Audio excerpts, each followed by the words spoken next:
And surely we can begin to work a little harder to bind up the wounds among us and to become in our hearts brothers and countrymen once again. Blessings. If you're an old guy like me, we always like to look back at the past and reminisce about the old days, the good old days. If we look back in clarity, we can see that in the 50s, there was a simpler time because it was after World War II and the country was prospering. And then JFK gets elected, John F. Kennedy. He's spiritual and he's smart and he's young and he has a vision for the future. And everybody was growing up at a time where the country seemed like it could do anything. We choose to go to the moon in this decade and do the other things, not because they are easy, but because they are hard. Because that goal will serve to organize and measure the best of our energies and skills.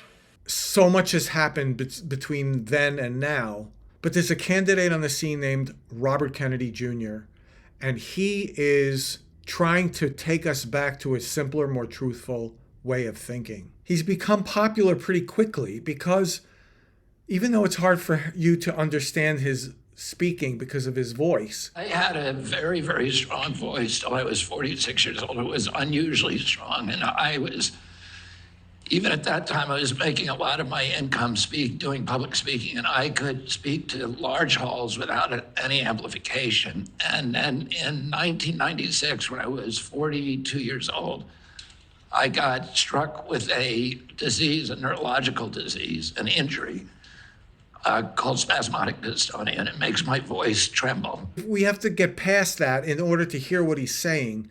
And I love the spirituality and beauty of what he says. You know, the temptation for me is that when all these good things start happening in my life and the cash and prizes start flowing in, you know, how do I maintain that posture of surrender? How do I stay surrendered then when my inclination is to say to God, thanks, God, I got it from here, yeah, and drive the car off the cliff again. And so, you know, I had a spiritual awakening and my desire for drugs and alcohol was lifted miraculously.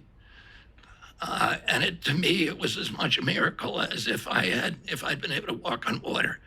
Because I had tried everything earnestly, sincerely, and honestly for a decade to try to stop, and I could not do it under my own power. And then all of a sudden, it was lifted effortlessly.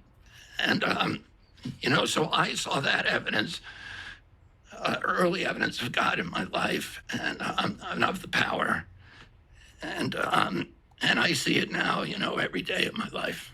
He speaks about how his father and his uncle, RFK Sr. and JFK, brought this country together in ways that we haven't seen since then. 1968, his father was murdered. RFK Jr. was there when his father died in the hospital. And then they had to take the body back to Washington for burial. After my dad died, you know, he was killed here in LA, and I was with him when he died. And then we brought him across the country in Air Force Two. We brought his body back and waked him at St. Patrick's Cathedral. And then we took him on a train ride from Penn Station in New York to Union Station in Washington, D.C. And it's usually a 2.5-hour ride.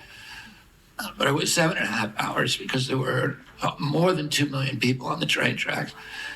And that crowd of people, I was 14 years old, and I was standing a lot of time between the cars, but also, you know, in the caboose with my dad, where his casket was laid out.